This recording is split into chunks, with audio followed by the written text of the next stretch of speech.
Por suerte podemos conversar, que es lo más importante, mantener un clima de libertad en donde todo el mundo pueda expresar su opinión y la gente pueda, por tanto, luego de eso resolver su destino político departamental o su destino político nacional, una u otra cosa. Analicemos algo de lo que fue el gobierno de Mujica, es decir, bueno, salimos de un gobierno, entramos en otro, pero como que hoy uno tiene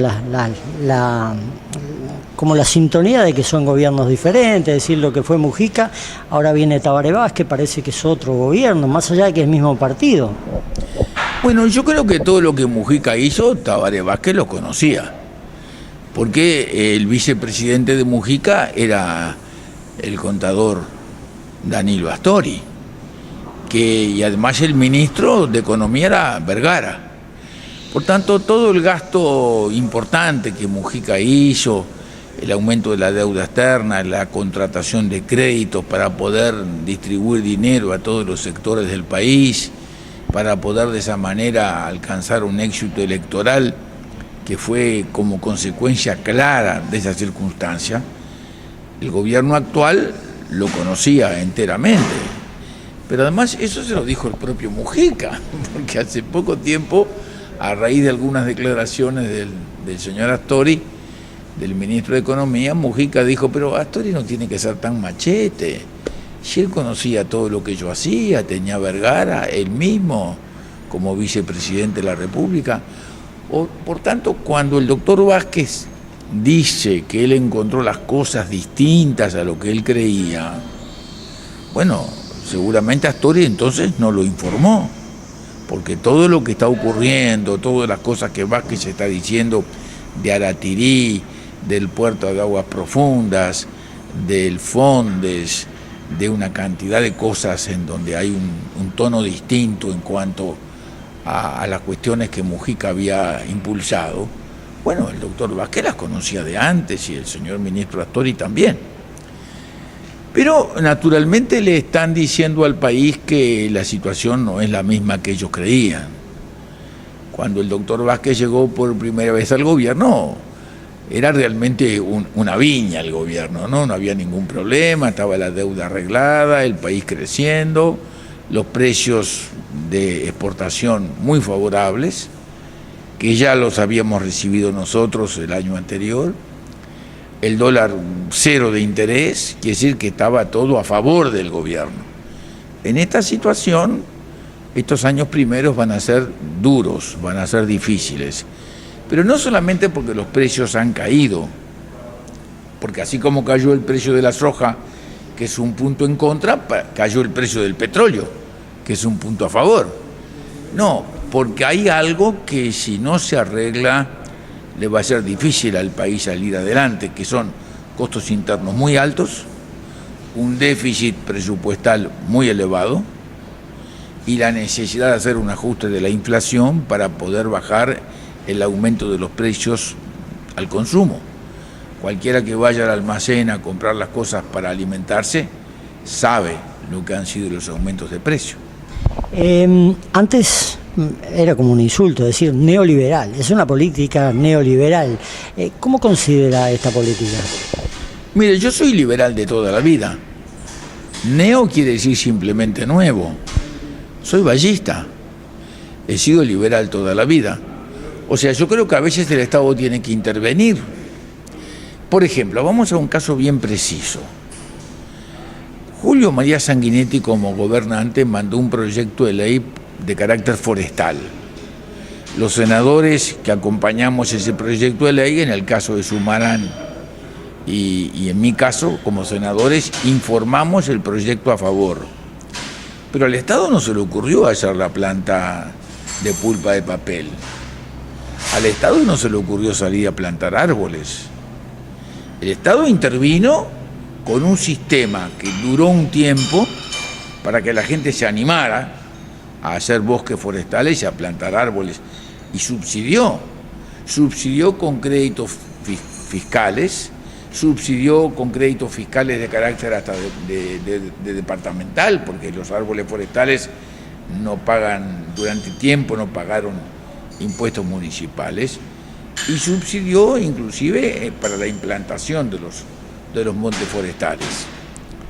Pero eso tuvo un término, eso no siguió eternamente. Llegó un momento en que el Estado se retiró y el sector privado ha crecido enormemente en función de los distintos destinos porque transitan los árboles por el país, ya sea para la exportación como pulpa de papel, para la exportación directa o para la exportación de troncos chipeados previamente, o para la actividad interna que cobra cada día un mayor auge en el país, el uso adecuado de la madera.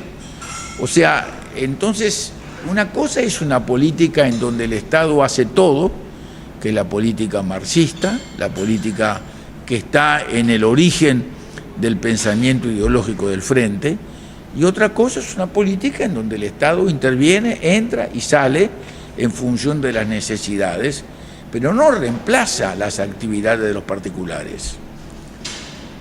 Porque es el particular el que tiene que controlar una actividad que lo hace sin ninguna duda con más eficacia que el Estado. Cuando Valle y Ordóñez, al principio del siglo XX, comenzó aplicando sobre la energía eléctrica un manejo público de los recursos de generación de energía, porque el mercado no le daba al sector privado para desarrollarla, lo que provocó fue que la energía fue cada día más barata. Acá la energía cada día más cara. Nos prometieron el 5% de rebaja antes de la elección, y luego que rebajó el petróleo la aumentaron el 9%, y están haciendo una colección de dinero que usted no puede decirle a un productor privado: genéreme energía más barata, no me gane tanta plata. ¿Y no se trabajó para cambiar la matriz energética? Ahí apareció la energía solar, la eólica. ¿Y cómo le va a ir a la energía eólica? Porque la energía eólica en el mundo existe, ¿no? Por ejemplo, los alemanes decidieron eliminar las cargas de energía de origen nuclear para sustituirlas por cargas de energía eólica. ¿Y qué les está pasando a los alemanes? Están importando la energía nuclear de Francia y de Checoslovaquia. La energía eólica, si usted la implanta en un porcentaje muy por encima de un determinado porcentaje sobre el global del consumo, va a resultar una cosa compleja. Porque la energía eólica, mientras que el consumo es así, la energía eólica es así. Por tanto, cuando no hay energía eólica, porque el viento paró, ¿usted qué hace? Prende los centros de generación de energía de gasoil, los prende. ¿Usted lo puede apagar y prender como apaga y prende la luz de su casa? No. Por tanto, la energía eólica es interesante, pero tiene un límite. Si usted ultrapasa ese límite, al final el Estado va a tener que pagar energía eólica generada y no consumida. Porque la ley establece que si usted tiene un contrato con la UTE para generar energía eólica, se la entrega siempre a la UTE y la cobra siempre, le sirva o no le sirva al consumidor. Por tanto, la idea de que hagamos un plan de energía eólica de 1.800 megas de generación posible, yo creo que es un mal negocio para todos. ¿Qué se puede contar de positivo de estos 5 años de Mujica? Es decir, porque encarriló... Creo que la cosa positiva de Mujica es que supo engañar a todo el mundo. Eso fue fantástico. Mujica fue el mago de Oz. Vendió que venía el tren de los pueblos libres, no andaba el tren, no había nadie adentro. Vendió el puerto de aguas profundas, le preguntó a todo el mundo menos al mar. Y nunca pensó que no hay un solo gobierno argentino desde 1810 a la fecha que le haya interesado mucho que la exportación argentina saliera por puertos uruguayos. Y no hay ningún gobierno brasilero, desde el emperador a la fecha, que haya trabajado para que crezcan los puertos uruguayos. Los puertos uruguayos solamente crecen por la ubicación del Uruguay. Y crecen fundamentalmente porque le sirve a Bolivia y le sirve al Paraguay, pero le sirve en el río Uruguay, no en el río de la Plata, porque usted tiene que hacer un transbordo para poder navegar en el río de la Plata y tiene que hacer un segundo transbordo. Por lo tanto, mientras usted no tenga certeza de que la mercadería argentina va a salir mucho más económicamente por un acuerdo entre argentinos y uruguayos, bolivianos y paraguayos, es muy difícil. Mire, cuando yo fui presidente, yo fui a verlo al presidente Menem. Un amigo del presidente Menem me llevó a verlo para decirle, mire, este es el lugar. Lo hacemos como dijo Artigas. Inclusive en la reforma de la Constitución de 1965, algunas disposiciones las tomamos del sistema de las instrucciones del año 13. El propósito que teníamos era buscar la posibilidad de que ese puerto fuera un puerto como un puerto abierto, propiedad de todos los países que intervinieran en el puerto, inclusive hasta Chile. El gobierno argentino se enteró de primera mano por mi presentación personal al presidente Menem. Pero los intereses comerciales y políticos de la República Argentina dijeron que no. Y eso es lo que estamos viendo nosotros ahora con las dificultades que tenemos para poder llevarle mercadería de tránsito a la Argentina y desde la Argentina a través del puerto de Montevideo. Un tránsito que siempre existió. O sea, el general Urquiza tenía en Entre Ríos una compañía de navegación que llevaba la mercadería desde el río Uruguay hasta Montevideo. El general Urquiza, en el año 1845.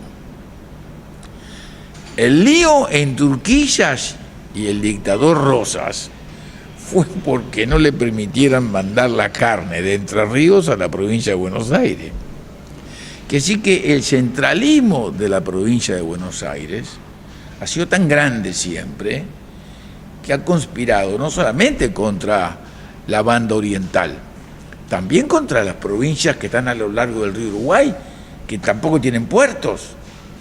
¿Por qué? Y porque por no dragar de nuestro lado, tampoco han dragado del otro lado. Recién ahora parece que la presión provincial es de tal magnitud que le están diciendo, bueno, vamos a cambiar un poco la historia del uso del río Uruguay para las provincias de Entre Ríos y Corrientes, que tienen tanto derecho como cualquier otro lugar del mundo de acceder a la navegación internacional. Esa es una realidad política que existe desde el tiempo inicial del virreinato de Buenos Aires. Por tanto, no se va a cambiar. Y menos con este gobierno argentino, en donde, como dijo el presidente Mujica, ¿se acuerda que dijo, la vieja es peor que el tuerto? Y bueno, esa es la realidad, ahí acertó. El tema de los presos de Guantánamo y una situación que no se ha podido controlar mucho, ni se sabe cómo se termina esto. Mire, acaban de asesinar o murió, luego de un ataque aéreo en Yemen, un dirigente de ese mundo de las organizaciones, tanto Al-Qaeda como ISIS, árabes, muy importantes. Había sido ese muchacho un preso en Guantánamo. Lo habían liberado, había vuelto a su lugar de actividad, se había nuevamente incorporado a la acción de los grupos terroristas conocidos y falleció en un ataque aéreo importante. O sea, quiero decirle que, en primer lugar, no estuve para nada de acuerdo con el sistema del gobierno norteamericano. Porque si el gobierno norteamericano tenía potestades para sacar a una persona de la cárcel y enviarla a algún lugar del mundo, no tenía por qué enviarla al Uruguay a esa persona, la podía haber enviado a donde él quisiera ir. Y por cierto, para ellos el Uruguay no es un destino. Ellos no tienen interés en quedarse en el Uruguay, tienen interés en, estoy absolutamente convencido, en volver la mayoría de ellos a encontrarse con sus familiares, con sus familias, más allá de que quieran o no quieran volver a formar parte de organizaciones de las cuales se supone que antes formaban parte. O sea, me parece que todo eso que hizo Mujica fue para trabajar para lo que él creyó que tenía posibilidades de algún éxito, para trabajar para, digamos, para el escenario político mundial, no para el escenario político nacional. Para el Uruguay el tema de Guantánamo no le ayudó en nada. No le benefició en una relación comercial con los Estados Unidos, que tampoco se sabe que la procuró porque estuvo siempre en contra. No le benefició desde el punto de vista político para el Uruguay en ninguna cosa importante. Fue mucho mejor la relación entre Estados Unidos y el presidente Vázquez, fue mucho más clara, mucho más ordenada en cuanto a los principios económicos y los principios políticos representados por el doctor Vázquez que a las mismas cosas representadas por el presidente Mujica. Al punto que el doctor Vázquez él mismo confesó que había tenido un encuentro con el gobierno americano para resolver problemas que podían pasar con la Argentina. Cosa que yo conozco porque a mi padre le pasó lo mismo. Y a Bayo y Ordóñez le pasó lo mismo. Lo cual quiere decir que son dos conductas completamente distintas en las relaciones internacionales. Con respecto a las familias sirias están emigrando básicamente desde Siria a Alemania. Hay una enorme cantidad de viajes permanentemente organizados para que los sirios vayan a Alemania a trabajar y a vivir, donde hay varios millones de turcos que son también de la misma religión islámica. O sea, los sirios acá tienen muy pocas posibilidades. No dudo que alguno pueda venir y pueda querer quedarse. Creo que no es una emigración que nosotros tenemos que potenciar. Los que están y se quieren quedar, bueno, que sí, pero veo que el presidente Vázquez ha dicho claramente que con eso no se va a seguir. Y creo que está bien.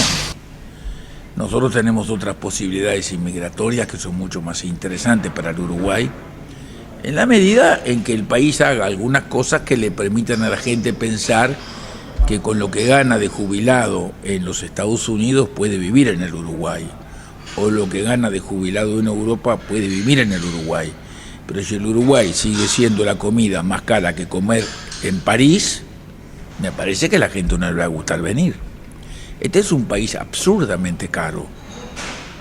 Tan caro es que la gente uruguaya veranía en Florianópolis, porque Florianópolis es todavía más barato que Punta del Este. O si no, va a Miami, donde consiguen comprar cosas mucho más económicamente que lo que pagan por las mismas cosas, ya sean prendas, o comida, o hotel, o alquiler de una casa para veranear, que lo que pagan en Punta del Este. El Uruguay es un país absurdamente caro, desmedidamente caro. Y esa es la razón fundamental para que los argentinos no vengan a veranear al Uruguay. Y ahora con la devaluación brasilera tampoco han venido los brasileros. Están vacíos los shopping de Río Branco y los shopping de Rivera. Ya están vacíos. O sea, el piso del peso uruguayo contra el dólar para poder competir con el Brasil, el piso son 30 pesos. Esa es la dificultad que tenemos para exportar bienes o para dar acogida a servicios turísticos a gente que hoy siente que venir al Uruguay es más caro que ir a cualquier otro lugar del planeta. Recién hablábamos de ese posicionamiento internacional de Mujica, pero en definitiva logró un posicionamiento muy importante, digo, de todo el mundo, tenía reconocimientos y notas que se le hacían. Bueno, yo creo que una cosa es tener reconocimientos y notas, y otra cosa es tener beneficios para el Uruguay. Creo que él recibió beneficios personales y la gente en el mundo compró su imagen, pero el Uruguay no tuvo ningún beneficio económico, ningún beneficio comercial, ninguno. ¿Cómo ve la economía del Uruguay hoy? La economía del Uruguay tiene varias patas. Hay una que anda bien, que es el manejo de la deuda externa. Creo que eso se ha manejado bien, lo manejó la funcionaria que luego la calle Pou la puso como candidato al Ministerio de Economía, una funcionaria que yo no conocí y que designé yo. O sea, esa funcionaria se designó en esa actividad cuando Lito Alfi fue ministro de Economía. Así que él la designó, yo no la conocí nunca la vi. Pero ella manejó la cosa muy bien en un momento bueno para los países, para todos los países emergentes, fue bueno, y ella manejó las cosas muy bien, y el Uruguay tiene una posición desde ese punto de vista sólida. O sea que no tenemos un problema de futuro, aun cuando pudiera ser más difícil el pago de intereses si los americanos suben los intereses mucho, pero por ahora la cosa parecería que viene bien. Convengamos de que la deuda se ha aumentado, que la tiramos para adelante con mejores plazos, con mejor condición. Bueno, sí, la deuda se ha aumentado, pero yo diría que el problema de la deuda no existe hoy en el Uruguay como existió en otros momentos cuando el mundo tenía otro perfil y otra condición. Hay otros elementos que no andan bien. Uno de los elementos que no andan bien es el déficit del ejercicio fundamental, que es el presupuesto general de gastos. Ahí ya hay un déficit muy grande que Mujica lo tapó con solicitud de préstamos. Usted no puede mantener el mismo déficit que está equivaliendo a 3,3 del producto y encima de ello agregarle más deuda. Porque usted o rebaja el nivel de gasto o aumenta el nivel de impuestos. Y en un país en donde los trabajadores y los jubilados pagan más impuestos que las empresas, me parece que es muy difícil que el Estado pueda recurrir a un mayor impuesto. Por tanto, si usted mueve el tipo de cambio para que el país sea más barato y los exportadores puedan defender mejor su exportación y la importación sea menos competitiva con los productos nacionales por el tipo de cambio, usted tiene que hacer un ajuste fiscal para evitar el déficit. Porque si usted tiene mucho déficit y le aumenta el tipo de cambio, entonces no controla la inflación. Que sí que estas cosas el gobierno las conoce y sabe que las tiene que enfrentar. Y las tiene que enfrentar este año. Las tiene que enfrentar con políticas salariales que tengan que ver con la productividad, que tengan que ver con los precios de los productos finales y que tengan que ver con el mecanismo de funcionamiento de la producción nacional, que sigue siendo la producción primaria. El Uruguay ha pegado un retroceso industrial de tal magnitud y carácter que las industrias textiles, las de las curtiembres, las industrias que eran la transformación de nuestras materias primas, por las cuales luchamos empecinadamente, por las cuales mi padre prácticamente dejó la vida cuando empezó con los tops de lana y todo lo demás, eso ha desaparecido todo. Ahora somos exportadores de lana sucia, hemos retrogradado, no competimos. Y por lo tanto, para que eso pueda funcionar, para que el país pueda producir, para que a la mitad del precio de la leche el tambero no se funda, tenemos que tener un costo de producción más económico. O usted recorta el gasto, o usted modifica el tipo de cambio fuertemente, pensando en que para modificarlo tiene también que sentir que usted va a impedir que los precios vuelen, por tanto tiene que tener una política fiscal ajustada. No se puede hacer una política fiscal con un déficit 3 veces mayor al que dejamos nosotros en tiempos de crisis. Cuando nosotros entregamos el gobierno al doctor Vázquez, el déficit uruguayo era 1,5. Y en tiempos de Mujica, con la riqueza de los precios y con la holganza de los créditos, era 3 veces mayor el déficit. Cuando el viento viene en contra, no se puede mantener esta conducta de locura económica y financiera que mantuvo el gobierno del expresidente Mujica. Doctor, para ir tocando algunos temas que son sensibles, educación, salud, ¿cómo lo ve? Mire, salud, yo no soy un experto en materia de salud, La única cosa que Pero le digo, la reforma de la salud modificó el esquema. que me llama la atención es que siento que ahora la estructura de la salud pública nacional tiene la mitad de los, digamos, de las personas que tenía que asistir antes, porque han pasado todos a las organizaciones privadas. Las organizaciones privadas han sido desbordadas. La gente cuando pide una asistencia se la dan cuando ya la enfermedad seguramente ha crecido, porque le tienen que esperar 2 o 3 meses para cualquier cosa. Y por otro lado, la salud pública reclama cada día más empleados y más funcionarios, teniendo la mitad de la demanda que tenía antes, porque la mitad de los pacientes han ido al sector privado, en donde tienen dificultades para pagar los tickets, para pagar todo lo que hay que pagar para poder asistirse aún en las sociedades que antiguamente eran las que atendían a la salud pública de la mayoría de la población con pocos recursos. O sea que no veo que ande bien la cosa, no la veo que ande bien. Inclusive el propio doctor Vázquez en algún momento hizo alguna reflexión a propósito del sistema de salud. La educación es un desastre. Inclusive una de las cosas más interesantes que veo en materia educativa, los dirigentes sindicales, Olivera y el otro dirigente sindical, que son dirigentes jóvenes, que son comunistas ellos ideológicamente, en vez de preocuparse de mejorar la educación de las escuelas públicas, atacan a escuelas privadas. O sea que el absurdo, o sea, se movilizan para atacar a 3 escuelas privadas y es como si me dijeran, las escuelas públicas andan fantásticamente bien y son las escuelas privadas las que tenemos que eliminar porque andan mal.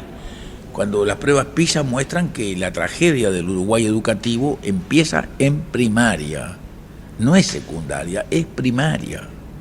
Porque si usted tiene un 6% de repetición en 6º año y en primer año tiene un más de 35, entre 35 y 40% de repetición, entonces usted me quiere decir que entre diciembre y marzo, que empieza la clase, el niño perdió todo conocimiento. No, primaria anda mal, la escuela pública anda mal. Y por eso cuando llegan los niños de la escuela pública a la educación secundaria, se refleja en el primer año esa diferencia en cuanto a la repetición. Porque en la escuela primaria el pase es el pase social. La teoría es que los chicos tienen que pasar de año, sepan o no sepan. Ahora, si a un chico que a usted, cuando la mamá, el nene chico, le dice come, no quiere comer, bañate, no se quiere bañar, estudiar, y sabe, el chico sabe, porque el chico es tan vivo como desde chiquito, sabe que no le van a exigir, sabe que no lo van a presionar, sabe que no le van a pedir más. Ante una autoridad que usted tuvo en la educación era Rama y fue tremendamente cuestionado. Mire, Rama fue cuestionado porque quería mejorar las cosas, y Rama sin ninguna duda mejoró mucho las cosas y hasta se han reconocido más tarde, a posteriori, de que él no está más allí, el valor de su gestión. Pero siempre están en contra de mejorar las cosas. Mire, el sindicato se ocupa de si están los techos bien o mal, si las ventanas tienen virus o no, si los servicios sanitarios funcionan. No se ocupa de las clases, no se ocupa de la enseñanza. O sea, ejercen funciones como si fueran arquitectos o constructores o capataces de obra, pero de las clases nunca dicen nada. Y cuando se ocupan del liceo jubilar o del liceo impulso, como si estos fueran horribles. O como si por el contrario me dijeran qué bien que anda la enseñanza primaria. Bueno, el presidente Mujica dijo que andaba mal, pero que no podía con los sindicatos. Vamos a ver qué hace el doctor Vázquez. Hablemos del TISA, este Tratado de Servicios. ¿Es bueno o es malo para el país? Mire, el mundo de hoy es un mundo en donde las regiones se acoplan entre ellas. La Organización Mundial del Comercio fracasó en función de las negativas de grandes países como China, como la India, a adaptarse a sistemas de apertura aduanera. Por tanto, las organizaciones hoy son organizaciones regionales. Por ejemplo, el año pasado, en septiembre, octubre, del año pasado Canadá hizo un acuerdo de libre comercio con Europa, que rige desde el año pasado. Hoy está intentando Estados Unidos hacer un acuerdo con Europa. Al mismo tiempo hay un acuerdo del lado del Pacífico. Ese acuerdo del Pacífico comprende todos los países de la costa del Pacífico, de América del Norte, América Central y América del Sur, con los países del Pacífico, con Nueva Zelanda, con Australia, con Vietnam, con Indonesia, con Malasia. Ahora, esos acuerdos, que son acuerdos regionales, en donde Rusia intentó, está programando, tratando de armar un acuerdo con las ex zonas que comprendían el territorio antiguo de la Unión Soviética y con Asia y con China, muestra que el Mercosur no está dentro de ningún acuerdo de esos. Si el Mercosur no está dentro de un acuerdo de esos, no existe. Por mayor que sea el país, por más grande que sea el Brasil o la Argentina. Por tanto, el Uruguay, que fue siempre un país abierto y que entró al Mercosur cuando Europa se cerró, no puedes desconocer una realidad que, si la desconoce, se condena a la pobreza, al aislamiento, al encierro. Por tanto, lo peor que están diciendo los dirigentes sindicales para trabajar en contra del trabajo de los obreros uruguayos, de los trabajadores uruguayos, es decir, no queremos acuerdos con el mundo. Entonces, ¿a quién le van a vender algo? Pero a nadie. Porque a la Argentina no le pueden vender con el Mercosur ya. A Brasil no le pueden vender por la diferencia del valor de la moneda. Entonces, ¿a quién le van a vender trabajo? ¿Qué otra cosa puede vender el trabajador que no sea el fruto de su capacidad, de su trabajo? Y estos dirigentes sindicales se lo quieren impedir. Son los enemigos del trabajador. Son los que le quieren quitar destino. Los quieren obligar a la pobreza. No entienden nada. Absolutamente nada. Y por tanto el gobierno hace bien en seguir adelante con los acuerdos regionales del TISA, y hace bien Astori cuando dice: no podemos seguir presos de un Mercosur que no quiere negociar con nadie. ¿Quién va a firmar un acuerdo con Venezuela? Nadie. Doctor, dejé para lo último la situación del Partido Colorado estos últimos años, las últimas elecciones, ahora vienen las departamentales, la concertación, o sea, hay todo un combo que no es fácil de asimilar. Mire, yo creo que la gente no medita con tranquilidad sobre esos temas. Cuando Stirling fue candidato, inició la campaña con el 18%. Y como la gente pensó que el candidato que estaba en mejores condiciones de enfrentar a Vázquez era el señor Larrañaga, el doctor Larrañaga, la gente abandonó a Stirling y votó a Larrañaga, y el Partido Colorado tuvo el 10%, bastante menos que esta última elección. Luego el Partido Colorado creció con la candidatura de Bordaberry a la intendencia, y luego volvió a crecer con la candidatura de Bordaberry a la presidencia. Y si la elección hubiera sido entre Larrañaga y Bordaberry, hubiera votado muy mal el herrerismo y muy bien el Partido Colorado. Pero como fue entre Lacalle y Bordaberry, en la interna en Montevideo, la única interna discutida era entre Larrañaga y Lacalle. ¿Y cuánta gente del Partido Colorado votó por Lacalle? Porque no quería que Larrañaga fuera el candidato. La gente no ha entendido todavía lo que es la primera y la segunda vuelta. La gente vota en la primera vuelta, directamente. Y pasa lo mismo en las elecciones departamentales. Entonces el Partido Colorado, que está tan mal, tiene una raza especial de colorados en Rivera, que hace 4 elecciones que ganan por muerte. ¿Y cómo ganan por muerte? Si tienen el 20% en lo nacional y arriba del 50% en lo departamental. Entonces no ha entendido la gente cómo se moviliza hoy el electorado. ¿Yo por qué soy partidario de la concertación departamental en los 19 departamentos? Hace 4 elecciones que un sector del Partido Colorado vota por el intendente Blanco en San José. 2 veces por Girucci y una vez, la tercera, por Falero. Y si no hubiera sido por los votos colorados, Falero no hubiera sido intendente en este periodo. Y ese sector del Partido Colorado no vota cada día peor, Si no se ha mantenido y hasta ha crecido. Acá en el Rocha, por lo menos, digo, la manifestación del voto colorado se dio hacia el frente. 2 elecciones que se ha volcado al frente. ¿Y por qué pasa lo mismo en todos los departamentos? El voto es departamental. En el único departamento en donde el voto es nacional es en Montevideo.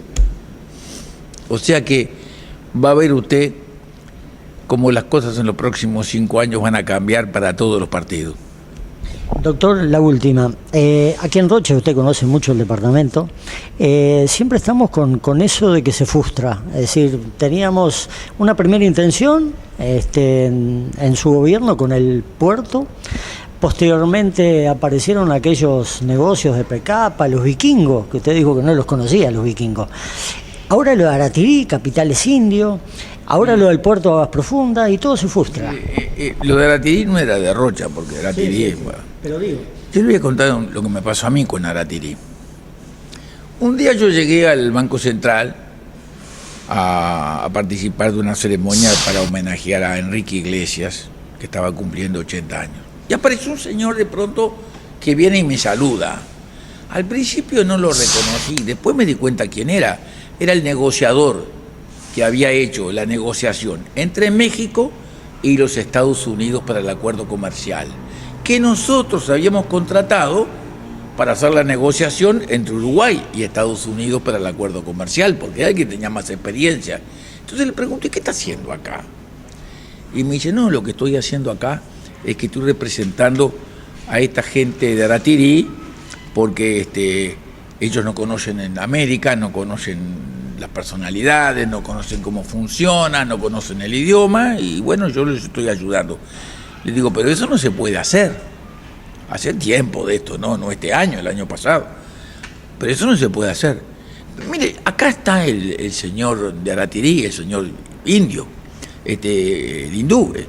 Yo se lo quiero presentar. Entonces me lo presenta y me dice, bueno, le presento al expresidente, él dice que Aratirí no se puede hacer. ¿Y por qué dice eso? Me dijo, y porque usted no tiene energía eléctrica.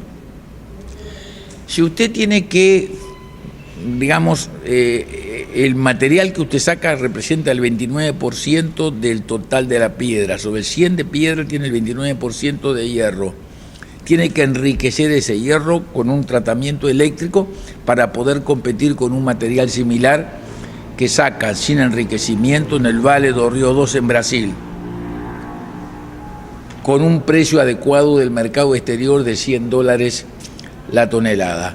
Y acá la energía eléctrica es la más cara del planeta.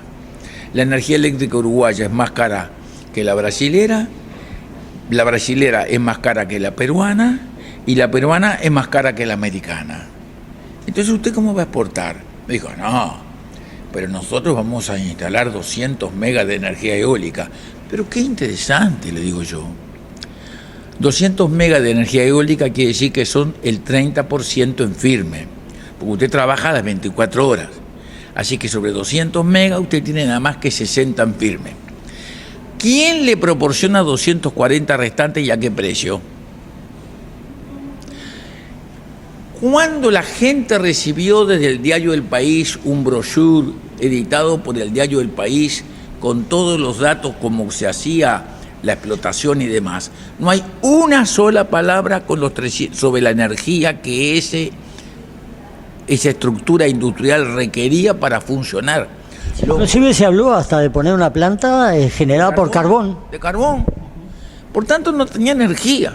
Pero cuando el precio del petróleo bajó a 50, chau, Pinela, se terminó. Punto de mira. Periodismo con identidad.